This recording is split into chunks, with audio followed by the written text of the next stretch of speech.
Bismillahirrahmanirrahim. Assalamualaikum warahmatullahi wabarakatuh. Bismillah, alhamdulillah, salatu wassalamu ala rasulillah la nabiyya ba'da wa la hawla wa la quwata illa billah. Amma ba'd. Alhamdulillah, kembali kita bertemu, bermuajah, bertatap muka dalam majelis ilmu untuk terus berusaha istiqomah melakukan sesuatu yang terbaik setelah kenabian. Jadi setelah kenabian tidak ada, apakah yang terbaik itu? Yaitu belajar agama, mengamalkannya dan menyebarkannya. Jadi kita ini termasuk kalau diterima oleh Allah pahalanya sebagaimana pahala para nabi. Luar biasa ya Pak. Makanya pernah saya sampaikan, thoriqah terbaik adalah thoriqah belajar mengajar ilmu agama. Gitu. Maka khairus sona'ah ba'da nubuwah at-ta'lim wa ta'alum. Hal terbaik, pekerjaan terbaik setelah kenabian, belajar, mengajar, mengamalkan dan menyebarkan ilmu agama. Dan saat kita tergolong dari golongan itu, majelis-majelis ilmu mungkin tidak hanya di sini, banyak sekali bertebaran di muka bumi. Dan alhamdulillah kita termasuk di dalam orang-orang yang di barisan tersebut. Baik, sebelum masuk ke materi, mengingatkan nanti 9-10 Muharram monggo pada puasa, hari Tasu'a dan Asyura. Sejarahnya kan kalau Asyura itu banyak peristiwa di dalamnya ya Pak. Kayak diselamatkannya Nabi Nuh, diselamatkannya Nabi Ibrahim, diselamatkannya Nabi Yunus, diselamatkannya Nabi Musa, dikembalikannya istana Nabi Sulaiman. Semua terjadi pada tanggal 10 Muharram. Jarong Jawa 10 surah gitu ya. Makanya gawe bubur surah. Jadi sejarahnya kan Nabi Nuh setelah banjir bandang Asad itu tanggal 10 Muharram. Akhirnya Nabi Nuh perintah ning kaume, ayo syukuran apa sing ana ning kapal dimasak. Anane beras dicampur dari siji, anane klungsu, anane kentang, anane jagung, bolet dari siji. Nah makanya oleh orang Indonesia tafaulan, meniru apa yang dikerjakan Nabi Nuh. Pulane bubur surah ruwet segala-gala ana. Mung klungsu wis langka gini ya. Masih ana beli klungsu. Ana? Oh. Ning kene wis langka klungsu gitu. Iya. Tadi kok emang zaman Nabi Nuh kayak anak klungsu kedik ya. Jadi klungsu dicampurakan. Ya, mangga pada puasa kemudian pada banyakin sedekah, terutama ning istri ya Pak. Bakal mau ning istri jatah bulanan, jatah harian misalnya ning istri mau 1 juta sehari ya, tambahi 50 juta sedina. Nah misalnya anak jatah sedina mau 10.000, jadi 1.000 hari kun bae. Nah akulah sebagai sing nyampeaken 10% ya. Man wasa'a fi iyalihi wasa'allahu, berkali-kali lipat. Barang siapa yang menjembarkan, memberikan lebih rizki atau uang jajan, uang belanja untuk istri-istri ya, terutama istri dan anak pada 10 Asyura, maka Allah menjembarkan, mengganti berkali-kali lipat. Lamun duit tabungan dia ditokokan emas istri ya Pak. Tabungannya dibongkar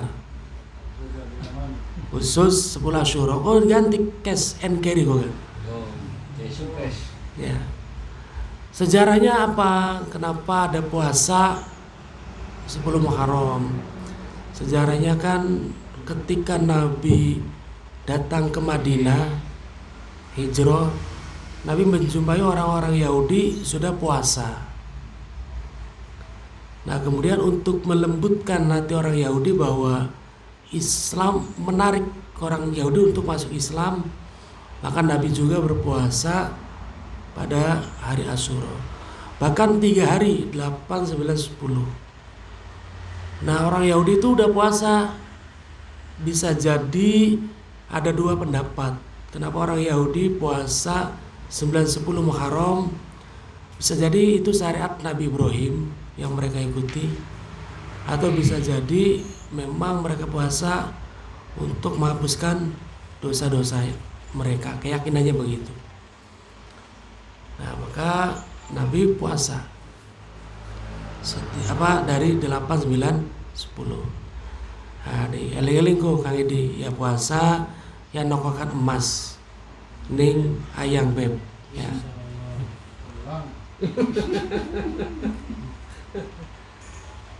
Kenapa kena warna emas? Kikir pancing. Iya, ada maksud. Baik, halaman lanjutan ya Pak, halaman 17.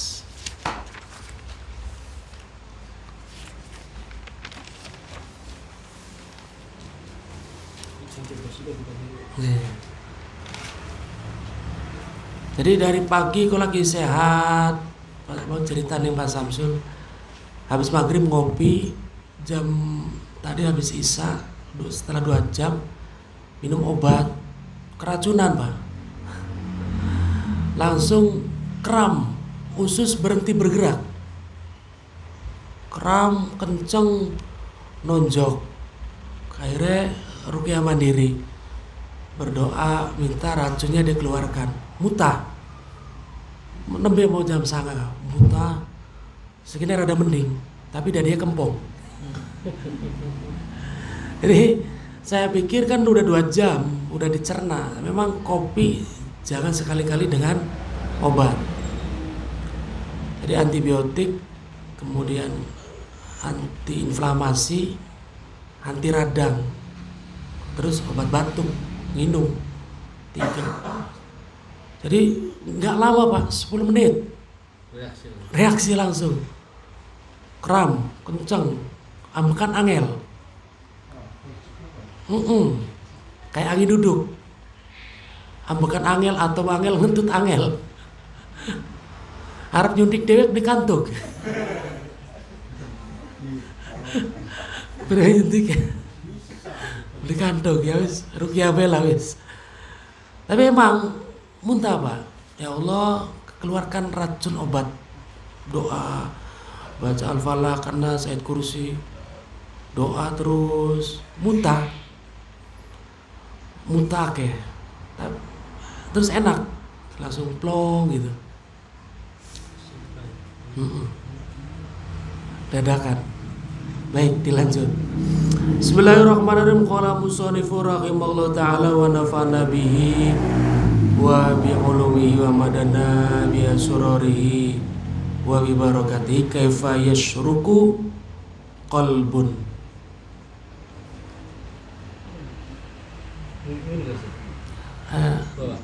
Di atas Pak, paling atas. Oh ini, tangan. Syaroko yashruku, bercahaya. Kaifa yashruku, bagaimana mungkin bercahaya, opo kolbun, hati. Sowarul akwan, yang tergambar beberapa gambar dunia. Ayil mukawinati tegese piro-piro dunia, beberapa dunia, piro-piro benda, minal adamiyina, saking manusia, wa ghairihim, dan lainnya manusia. Muntabi'atun, iku muntabi'atun, dicap fi miraatihi, ing dalem kacane kolbun, bi'tiqadihi, dengan keyakinannya hati, anna setuhune akuan dunia ikut taduru, bisa membahayakan, wa tanfa'u, dan memberikan manfaat.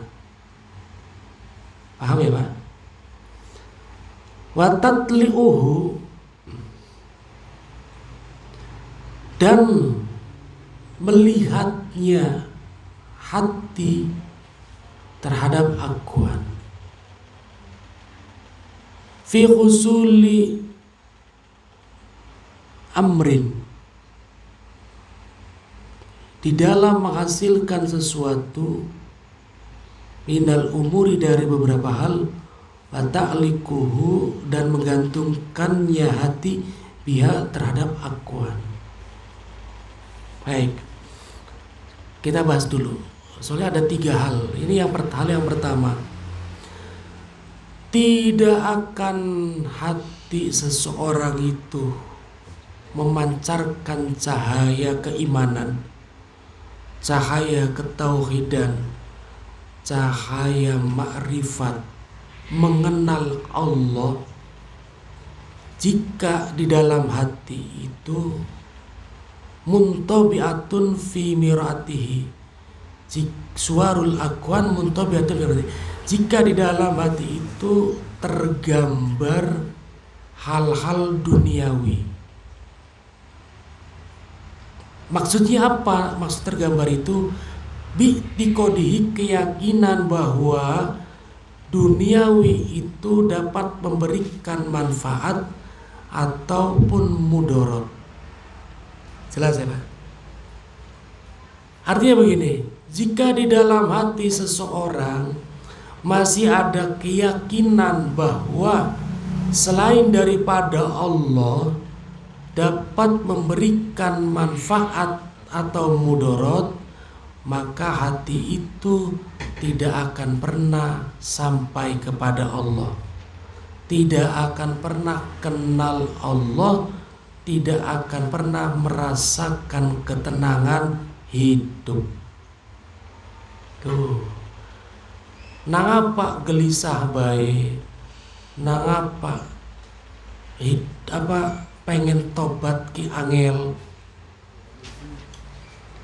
nangapa selalu tertekan, nangapa pokoknya hal-hal buruk selalu ada dalam diri, karena masih ada keyakinan di dalam hati selain daripada Allah dapat memberikan manfaat atau mudarat. Yang dimaksud akuan itu semua, baik manusia ataupun benda. Jelas Pak?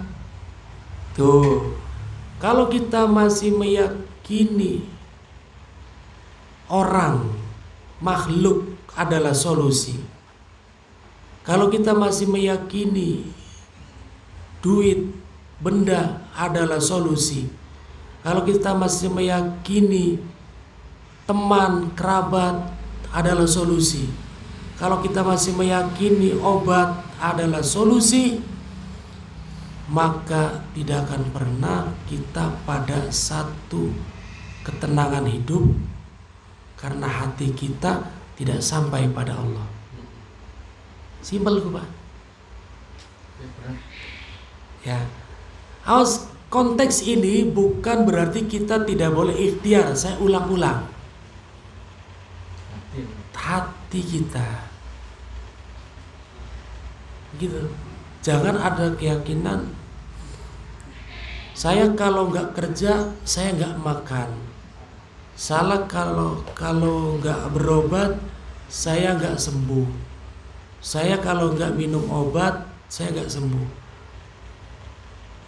Itu bukan begitu. Artinya begini, silakan bekerja, silakan minum obat, silakan berusaha, tapi hati kita tetap meyakini Allah lah yang memberikan semuanya. Agar supaya apa? Hati ini sampai kepada Allah. Kalau kita masih meyakini bahwa kerja ini yang menjamin hidup kita, ketika kita beli mangkat kerja tertekan, tersiksa beli Pak, ketika beli bekerja tertekan. Wis buku kerja beli mangkat hatinya tertekan. Contoh mungkin ada seorang pedagang, dia meyakini lamun kita beli mangkat dagang, beli oleh rezeki. Ketika dia oleh Allah dikasih sakit seminggu, beli mangkat dagang, keyakinannya beli oleh rezeki, beli mangan. Pertama tertekan, ya kan? Yang kedua rezekinya gak boleh, karena Gusti Allah beserta prasangka hamba-hamba. Tapi Allah maha baik, tetap Allah kasih. Cuma untuk bisa dapat rezeki yang lebih gak akan. Ini ketetapan. Kalau Allah ngasih lebih, itu di luar ketetapan. Paham ya Pak? Kullu hukmin mustasnayatin. Setiap hukum ada pengecualian. Wong hukum sholat kudu bari ngadeg, bakal beli bisa ngadeg oleh bari dodo. Maukah ketika kita berprasangka Allah nggak kasih kita rezeki, Allah nggak akan kasih rezeki. Tapi Allah suka-suka anak kalane sing wis dia prasangka mengkono enggak tetep malah dibayar rezeki lebih. Berarti pengecuali ya. Cuma secara umum begitu. Paham belum ini? Baik, saya ulang. Ada orang punya keyakinan bahwa kalau dia nggak berangkat kerja, dia nggak akan dapat uang. Keyakinannya begitu. Satu waktu nang Gusti Allah dikasih sakit yang nggak sembuh sehari. Akhirnya beli mangkat molah ning sukra kinang sakit. Ning umah baik. Kira-kira dia akan happy hidupnya atau gelisah? Gelisah. Sepakat ya? Nah apa kekatonan bae, aduh duit. Orang kerja orang mangan, apalah daya. Yang ada emosi, iya kan? Rabi jaluk duit. Buru beli kita lagi sakit tuh seminggu. Karena keyakinannya begitu. Coba tetaplah punya keyakinan bahwa kerjaan ini hanya keran saja. Keran saja. Yang menghadirkan uangnya adalah Allah. Jadi ketika sakit pun dia akan ridho. Akan tetap bahagia. Wong sakit hatinya bahagia, cepat sehat Pak. Tapi wong sakit dugal be, watuk gak beli mari-mari. Dugal be sih. Jadi bakal lagi sakit ku aja dugal bae. Kau ada kena rapi sakit sewot bae. Ngongkon beli sabar, edek gulu dia Mas. Nah itu yang dimaksud. Kaifa yasyraku. Kalau orang udah kenal Allah mah tenang Pak. Tenang aja. Wong wadon sewot baik tetep tenang, beli kepancing.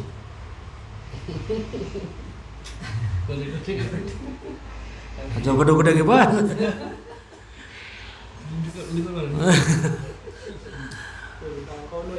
Iya, terus datang sewot baik ya. Tolia disewati wong wadon kuping ilang siji, beli butuh. Untuk rogol enggak. Dah. Arep sewot bae, arep mencucu bae. Tinggal bemiang mengguri dalam sawah.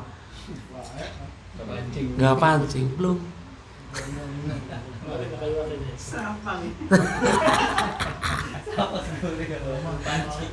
Lagi mancing dijenggung bisa. Nah, deluk seprak bagus peragat sudah selesai, wis peragat. Kader gak wong wadon kok butuh meluapkan aja, wis ditokakan mau wis. Kaifa yashraku qalbu surul akwan, bahwa selain Allah dapat memberikan manfaat dan mudarat, bahkan pertolongan Allah pun lambat. Awas ke, pertolongan Allah pun lambat datang. Ini catat Pak, kalau masih ada keyakinan bahwa selain Allah masih dapat memberikan manfaat atau mudarat.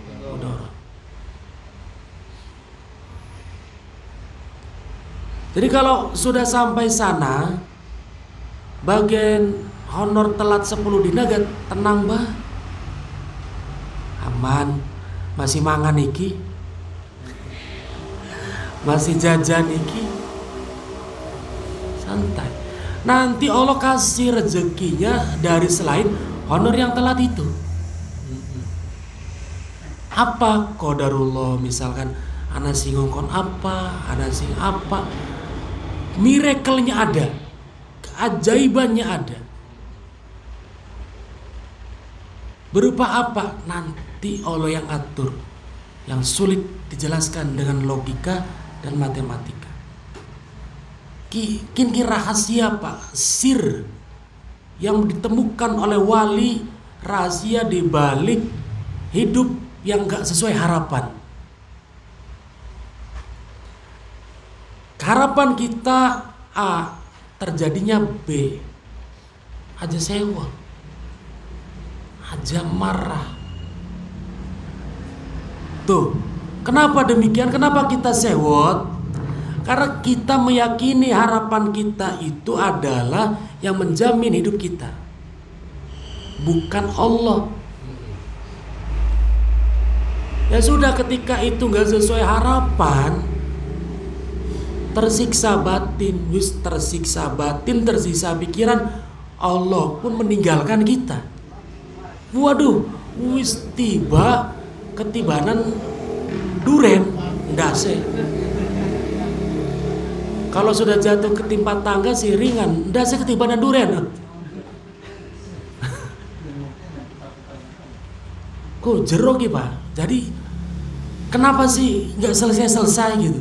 Karena kita nggak ikhlas, karena kita nggak yakin, pulangnya nggak selesai. Coba diterapkan dengan penuh kesungguhan, keyakinan. Minimal masalah itu belum kelar, tapi kita ngadepinya dengan santai, nggak jadi beban gitu loh. Maka Imam Ghazali ketika diminta wasiat oleh muridnya gitu kan. Jadi Imam Ghazali punya satu murid kesayangan. Wahai Syekh, wahai Imam, ya Sidi, berikan saya wasiat sebelum saya keluar dari madrasah. Jadi Imam Ghazali punya madrasah, punya universitas, ada lulusannya yang sudah lulus mau keluar minta wasiat terakhir kali sebelum dia meninggalkan madrasah An-Nidhamiyah. Apa kata Imam Ghazali? Tamassak bil ikhlas, berpegang teguhlah dengan keikhlasan. Iki luas maknane. ikhlas ketika hidup tidak baik-baik saja. Harapan kita mah wong wadon ki sopan, baik, sabar, aja sewot baik. Kenyataan tidak seperti itu. Sing sapa wong sabar dengan wong wadon sing akhlake kurang baik, maka mendapatkan pahala seperti Nabi Nuh. Artinya menurut diki wong wadone mencak-mencak tidak dibalas, mencak-mencak. Pahala Nabi Nuh. Nabi Nuh ulul azmi.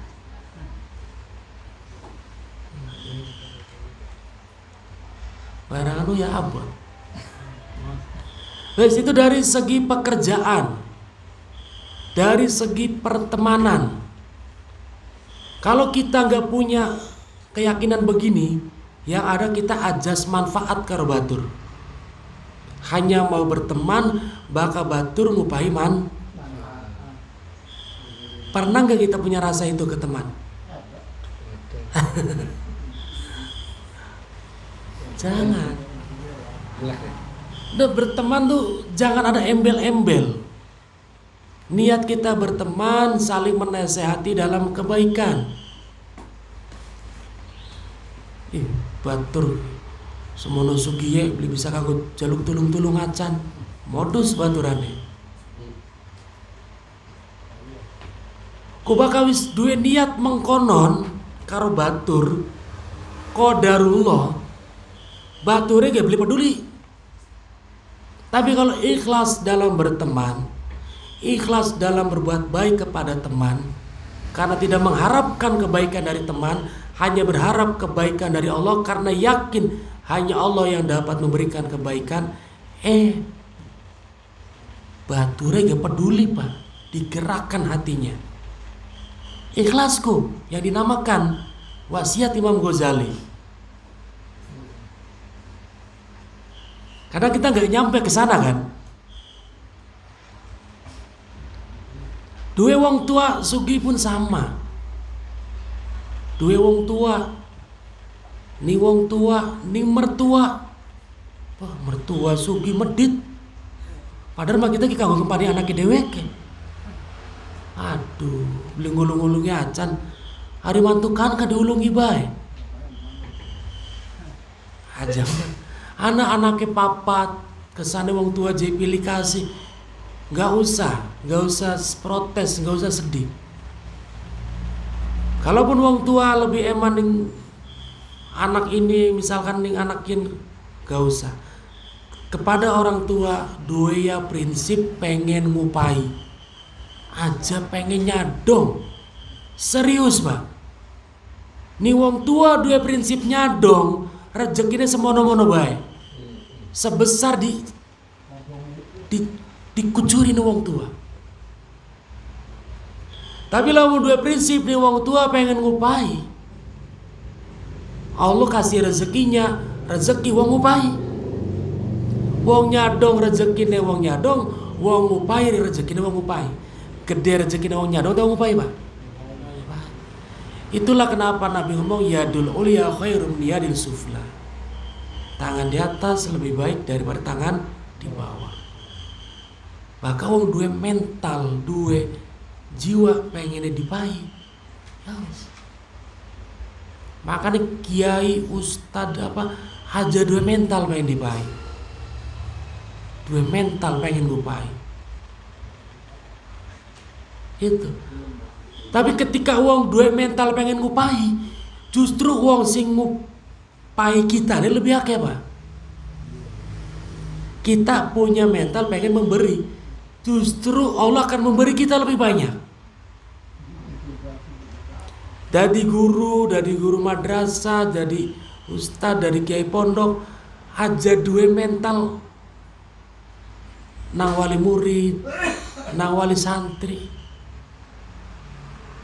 nang murid lumayanan, pengen dipai aja.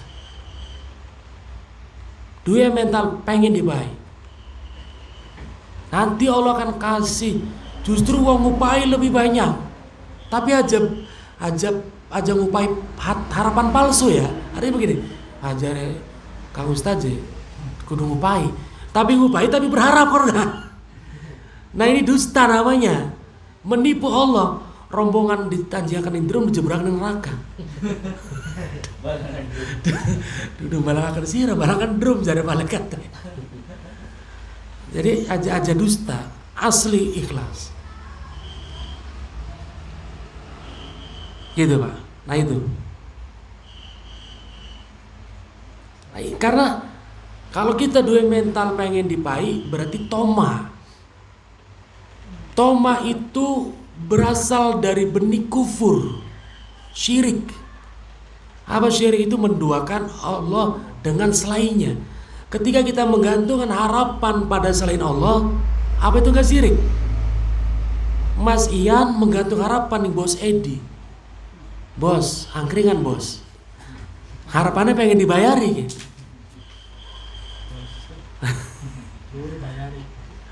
Belur Bos Edi juga pengen dibayari Pak.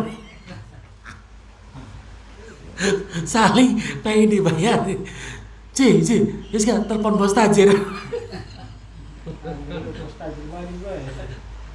Nah, akhirnya ya itulah kalau kita tumbuh dari kesyirikan, Pak. Beda dengan roja. Roja itu harapan hanya pada Allah. Tumbuh dari apa? Tauhid. Ku bahasa kaifa yashruku qalbu surul akwan muntabi'atun fi muratihi bi'tiqadihi anna tadur wa tantafi'u. Kecewa kalau kita hanya berharap pada selain Allah. Kecewanya apa? Ketika kita nggak dibantu, ketika kita nggak ditolong, kecewa. Tapi ketika hati digantungkan pada Allah, orang yang kita sangka pelit akan ngasih, Pak. Orang yang kita sangka itu gak peduli akan peduli. Maka itu makrifat akan bercahaya hati kita. Allah tuh akan melihat ke hati. Ketika hati kita udah bisa begitu, akan terlihat oleh Allah. Oh, fulan, orang yang hatinya hanya bergantung pada saya. Mencorong, bercahaya. Tapi kalau kita sebatas ibadah nih, ritual gerakan badan, sebatas mentok pada fikih, nggak tampak di hadapan Allah, Pak. Gitu. Kita sholat terus tapi hati kita selalu bergantung pada manusia, yaitu akhirnya wong tapi sholat tapi korupsi, tapi sholat tapi bohong, tapi sholat tapi nipu, tapi sholat tapi cabul, tapi sholat tapi doyan bohong. Karena hatinya masih meyakini selain Allah dapat memberikan manfaat dan mudarat. Oli utang, Islam gak melarang utang secara fikih. Misalkan kita harap utang ning batur, harap utang ning bos, utang ning kepala sekolah, utang ning atasan. Itu bentuk ikhtiar zahir. Gitu. Tapi hati kita, ya Allah, yakini Allah saja. Tuh bahkan di dalam Ihya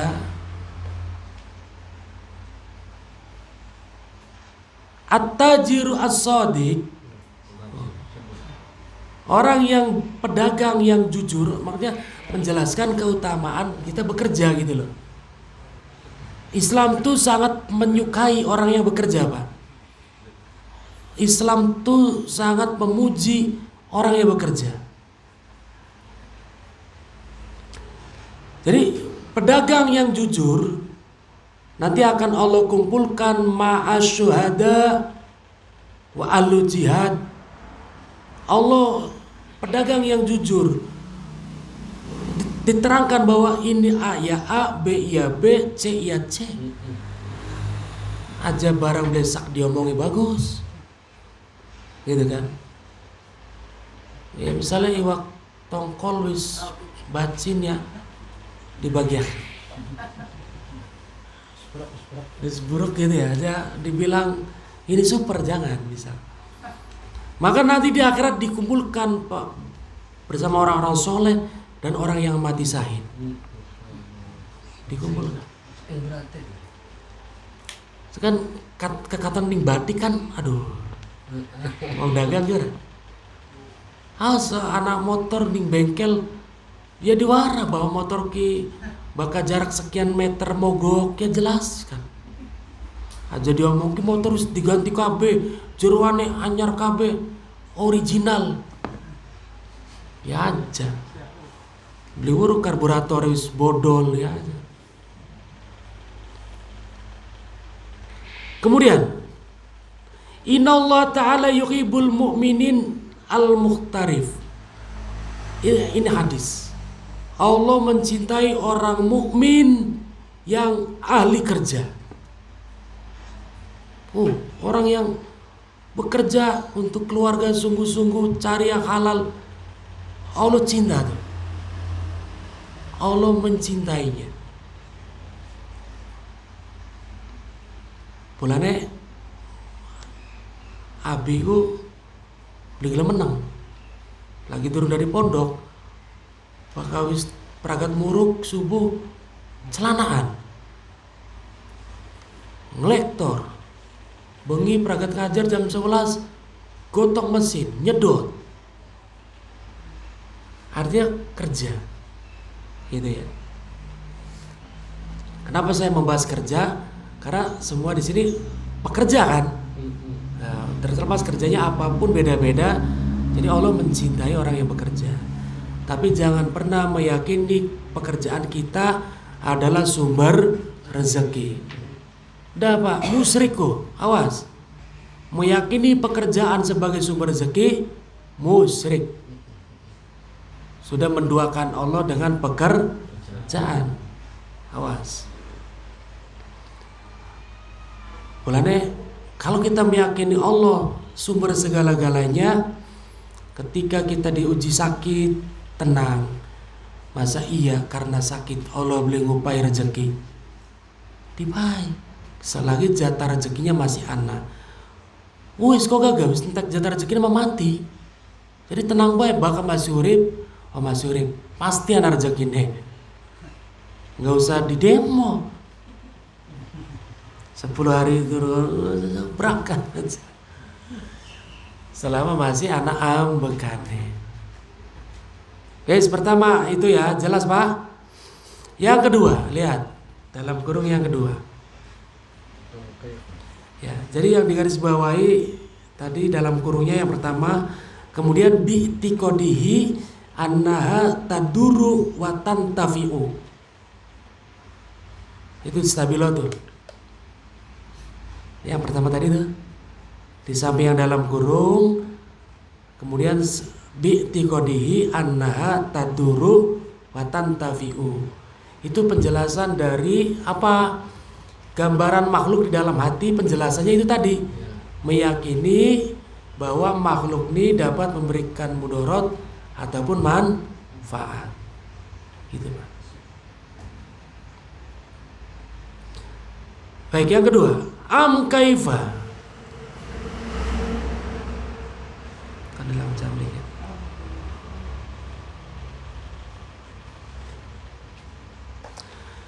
Am kaifa, atau bagaimana mungkin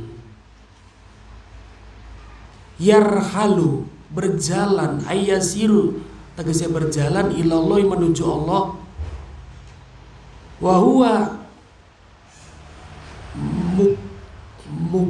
mukabbalun, wa huwa, sedangkan hati dari seseorang itu iku mukabbalun, ditaleni, ay muqayyadun, tegese ditaleni bisyahwatihi, dengan syahwatnya, an-nafsiyati wal muqayyadu la yumkinuhu asiru. Bagaimana mungkin hati ini dapat berjalan menuju Allah sedangkan hatinya diikat oleh nafsu dirinya. Pak, sing aran nafsuku kayak bocah cilik. Ya, kayak bocah cilik. Dari salah satu ulama,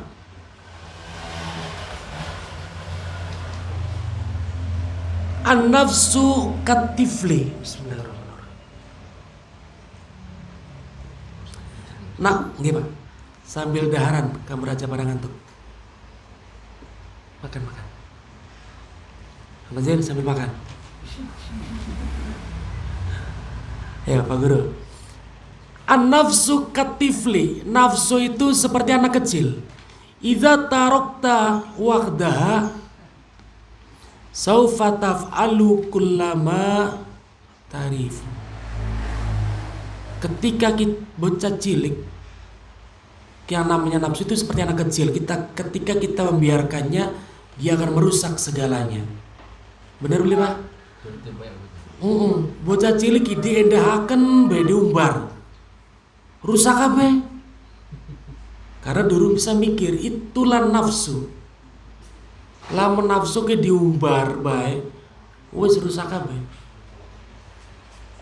Maka dilawan, dilatih, diwarai bocah cilik. Arep met lading, arep bacok wong, aja bahaya. Itulah nafsu. Nafsu kita subuh pengennya beli tangi. Iya, apa maning jagat udan. Entas kajian. Tekang rumah setengah papat. Beda. Daung liap kurung suara adan ki abot temen. Hari harap beli turu lumayan. Jadi Kang Raswadi mah karipane telung dina sih. Maka tas kajian. Kenapa Kang Raswadi bilok makat kajian? Kata beliau, "Ampura, pakatas kajian ku karipane telung dina sih."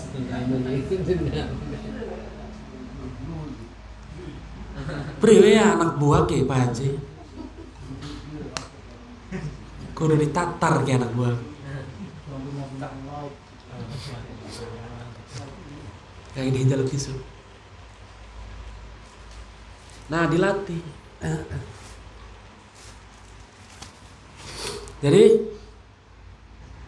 apa yang menurut, karena nafsu nggak ada ngajak benak Pak. Bakas sing ngajak enak-enak baik curigai. Karena nafsu beli seneng hal yang benak. Intro deh. So kira-kira sing blenak apa? Tahajud blenak, puasa blenak, beling lirik nih wong ayu blenak.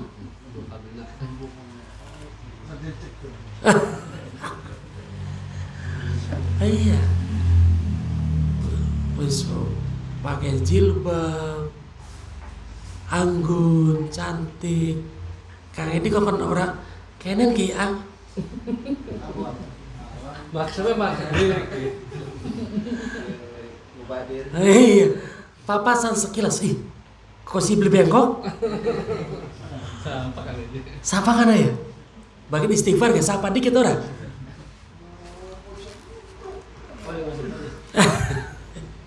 Ya itu nafsu kan.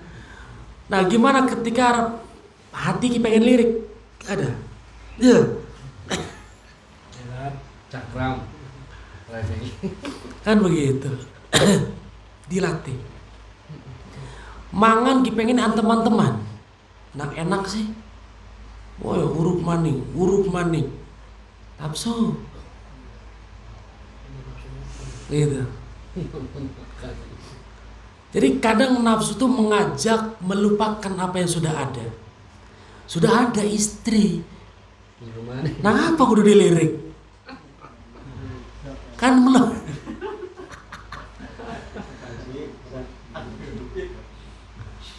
Mengajak melupakan apa yang sudah ada. Itu. Perasaan keseneng deleng. Apa maning diajak ngobrol. Ya kan ini customer kan jadi ajak ngobrol, customer aku doh ini. Awas, hati-hati. Itulah nafsu. Melupakan hal yang kecil, nafsu. Gitu, wis. Sudah ada kita punya apa gitu. Pasti bisikin nafsu ki. Kayaknya malah menduesi lebih dari ini enak. Nah, gitu kan. Dan tidak akan pernah puas. Itu Pak.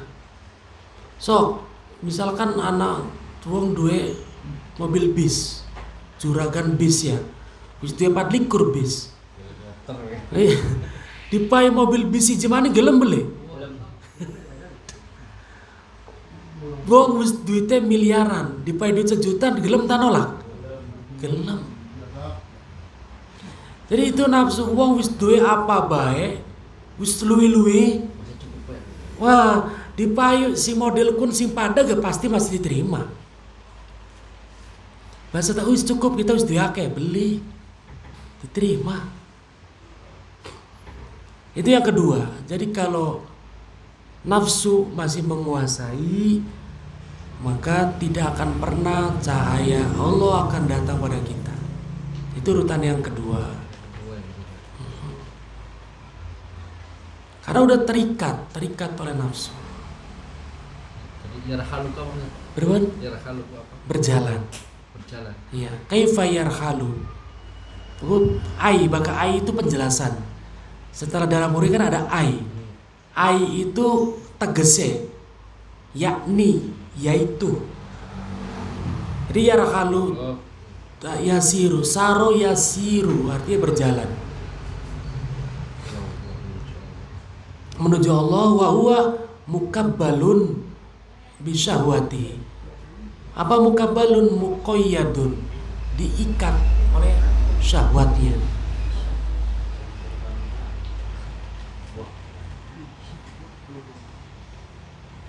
Pun wis latihan nafsu sing cilik-cilik dikit bae, Pak. Tas subuh beli yang baca Quran ngaktu paksa. Aja anak perasaan hari lagi kieu gak maca biasanya kan. Wis maca lagi kajian. Kayak kadang-kadang mungkin Pak. Setiap malam Jumat kan ba'da maghrib karo santri Yasin, Waqiah, Al-Mulk. Nah habis isya ke kadang wis kedik mau ngaji karo santri. Iya, boleh. Kadang mengkonon. Iya.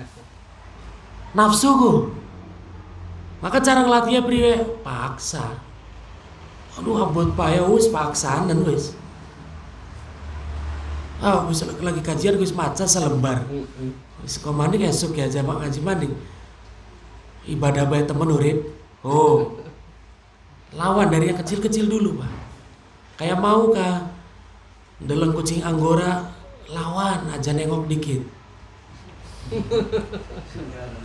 Wis pukul lagi nyetir motor, ini ngarepe anak gambare kulane. Anak kucing anggora masih ngelirik. Aduh, nah gini ya. Pak Ustadz ke?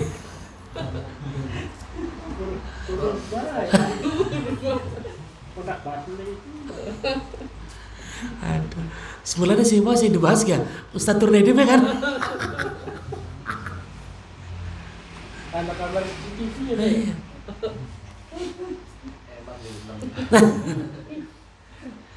Kucing anggora barangnya mahal Pak Guru.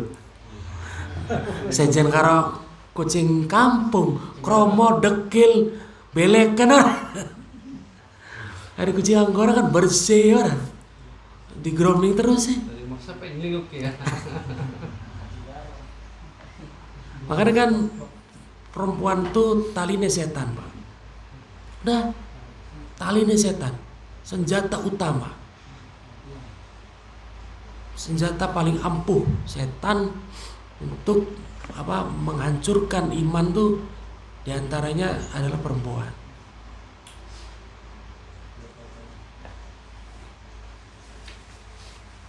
Kula dua batur Pak ning Jogja pemborong. Deke ketika pengen meloloskan proyek-proyek tuh yang pejabat, tidak cukup duit pejabat tuh minta diberikan perempuan yang terbaik di kota itu. Iki nyata Pak, kula sampai merinding. Dan dia, saya nggak akan sebut merek ya, menteri yang religius. Kula waktu pun ketemu 4 tahun yang lalu, menteri yang religius, dia sebutkan, dia kasih fotonya ketika transaksi di hotel. Suapnya nih bukan hanya duit Pak, wadon religius tampil di TV. Saya gak akan nyebut merek, bahaya. Dari partai Islam. Embo, Islam pakai. Partai Islam banyak.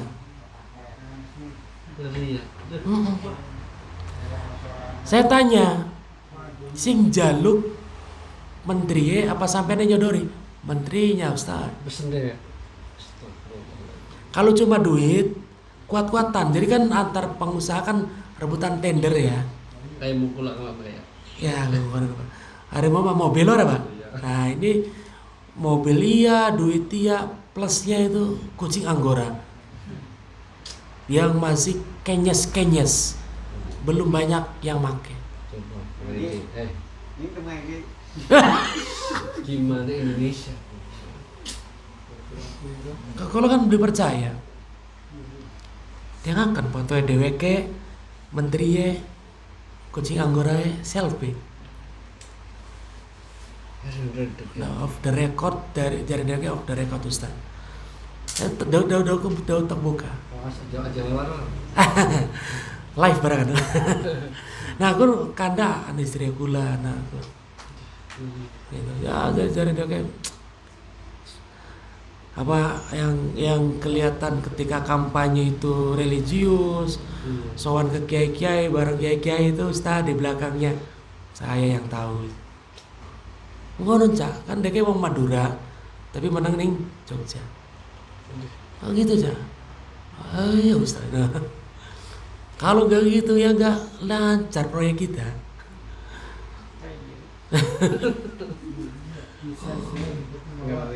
Ya makanya taline setan.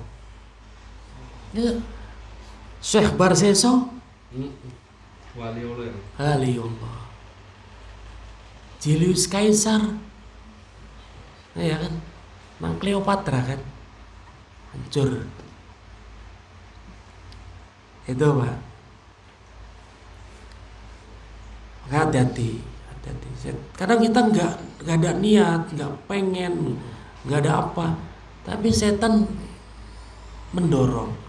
Berapa banyak peruqyah, ya Pak, terpleset gara-gara perempuan.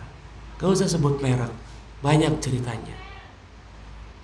Maka wis main perempuan, wong lanang, wis hancur, sepira suksesnya, sepira solehe, sepira masyhur, sampai mau pensiun tangan ke antri.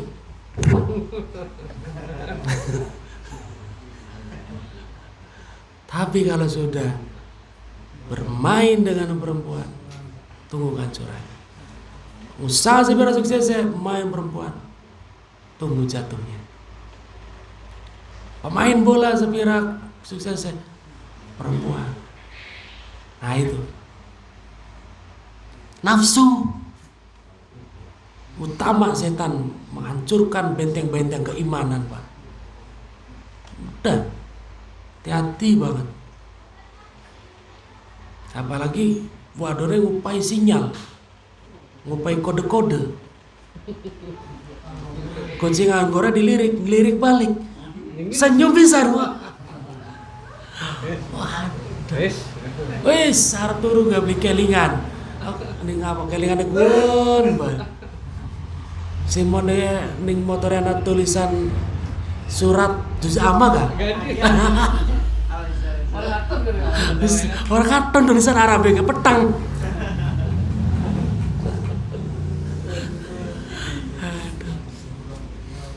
Nafsu itu Pak, nafsu.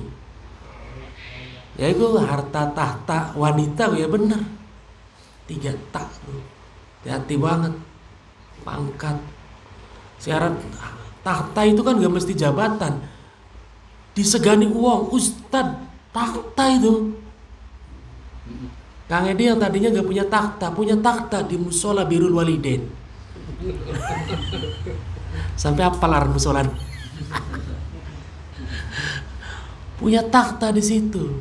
Salah satu imam besar. Harusnya dibagi gelar imam besar. Masjid di musola Birrul Walidain. Nah, punya takhta. Seneng kan takhta itu. Hubbur riyasah. Seneng duwe pangkat. Nafsu itu. Ketika dipecat sing kono galau, apa salah saya gitu. Takhta itu. Jadi biasa aja. Mari imamin ning kono ya biasa. Maksudnya jangan cinta gitu loh kedudukan itu. Dah biasa aja. Kita ada posisi, ada kedudukan, biasa aja. Jadi nafsu. Kalau kita masih aduh beli dikokon imami, kecewa, sedih, merana. Nah berarti kita cinta nih sama itu. Nafsu. Hari jabatan wiskar kedelang kon sih ya. Pulane kan maksiat apa nafsu dalam maksiat jelas. Nafsu dalam ibadah beli katon samar. Itu yang kadang membuat kita tergelincir gitu loh.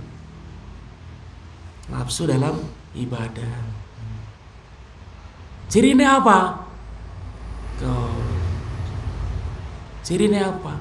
Ketika tidak ada yang memberikan apresiasi, ketika tidak menghasilkan buah berupa dunia, kecewa, marah, berkurang kualitasnya.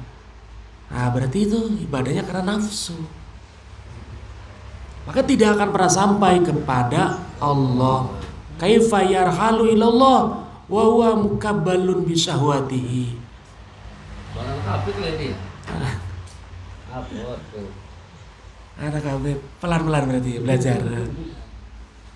Pulangnya aja tinggal berkata salat Allahumma inna nas'aluka ilman nafi'a. Ya Allah berikan saya ilmu yang manfaat. Tanpa pemberian Allah gak bisa. Terakhir yang ketiga. Am kaifa yatma'u, atau bagaimana mungkin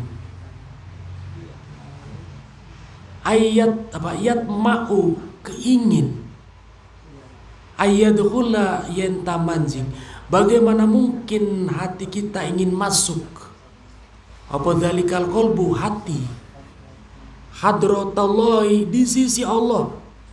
Bagaimana hati kita rasa muncul pengen dekat dengan Allah.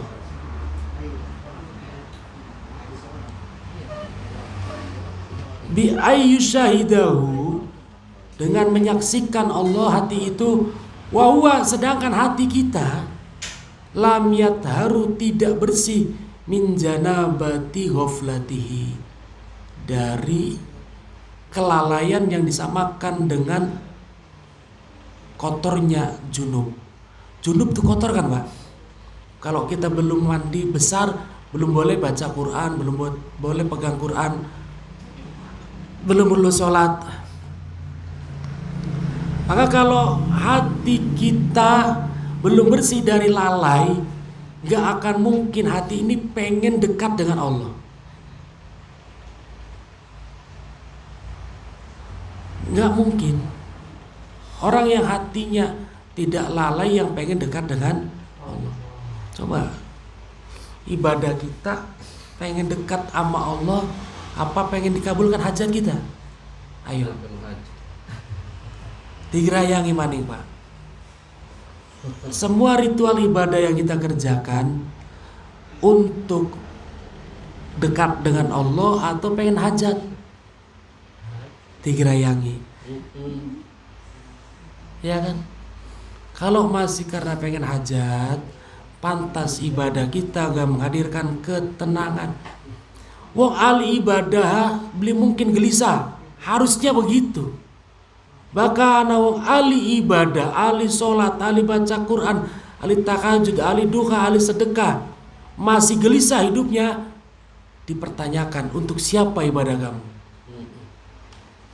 Kalau ibadah kita buat Allah, gak mungkin gelisah.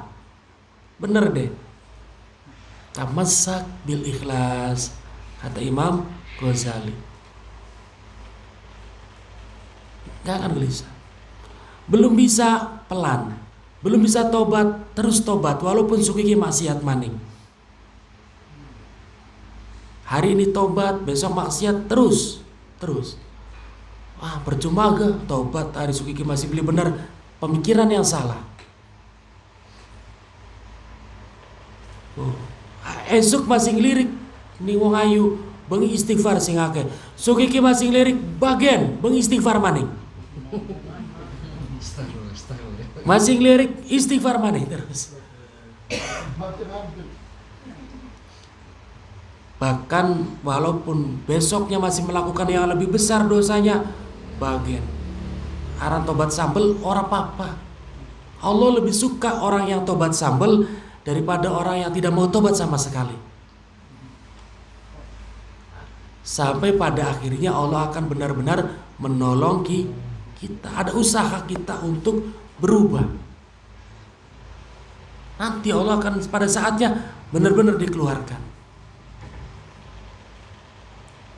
Tuh Pak. Kayak pasien kula kasih, kula lagi video tentang jimat kan. Kita ujepen pisan mari dari dolanan dukun kono. Tapi nyesel tas mendukun, kok marek mani. Kok tobat mani, kok marek mani. Oh. Ora apa-apa, so. Sampai pada hari itu datang janji mau benar-benar berhenti dari perdukunan. Gitu. Jadi nggak masalah. Ngaji masih pengen dialem, ngimami masih pengen dialem, sodako masih pengen dialem, orang apa-apa, barengi pengen dialemnya dengan istighfar. So kiki ngaji maning pengen dialem maning istighfar maning. Ada saatnya Allah benar-benar izinkan kita benar-benar pada derajat ikhlas yang sungguhnya. Gak apa-apa. Gitu. Terus kita belajar ngaji terus bisa ikhlas. Kapan ngaji nih? Keburu mau diar, keburu mati gimana? Harap sedekah nonggoni ikhlas, beli sedekah, keburu mati. Bagian nanti Allah hadirkan pertolongannya. Jangan berhenti. Maka lalai itu kotor, lalai. Yes. Ai min ghaflatihi, tegesnya yaitu dari kelalaiannya asyabihati yang diserupakan, disamakan bil janabati dengan junub.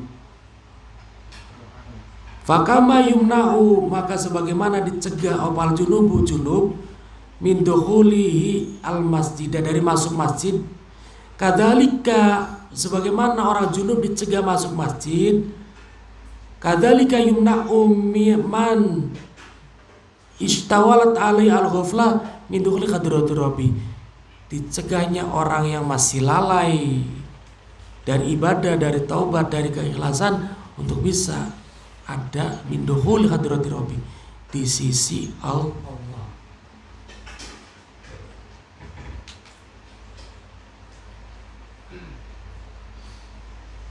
Yang terakhir, ada 4 ternyata Pak. Iya, terakhir. Am kaifa yarju, atau bagaimana mungkin diharapkan, berharap ayyafhama daqaiqul asrar, kita dapat memahami lembutnya rahasia, sir. Langsung ke dalam kurung dulu. Walam yatub min hafwatihi. Bagaimana mungkin akan diharapkan adanya sir, adanya rahasia. Jadi gini Pak, syariat, hakikat, makrifat, sir. Kalau orang sudah kenal Allah, akan ada sir. Sir itu seperti pemberian dari Allah untuk kita merasakan manisnya bersama Allah. Sekarang saya tanya, sudahkah bapak-bapak nih pernah merasakan nikmat banget ibadah satu hal, apapun itu? Sholat kerasa nikmat, baca Quran kerasa nikmat, tahajud betah banget. Pernah nggak ada apa dari ibadah yang dikerjakan apapun itu? Gitu.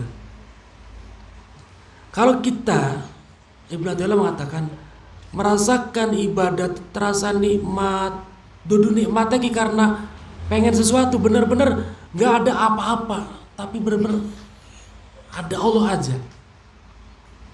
Itu ciri ibadah yang diterima tuh Pak.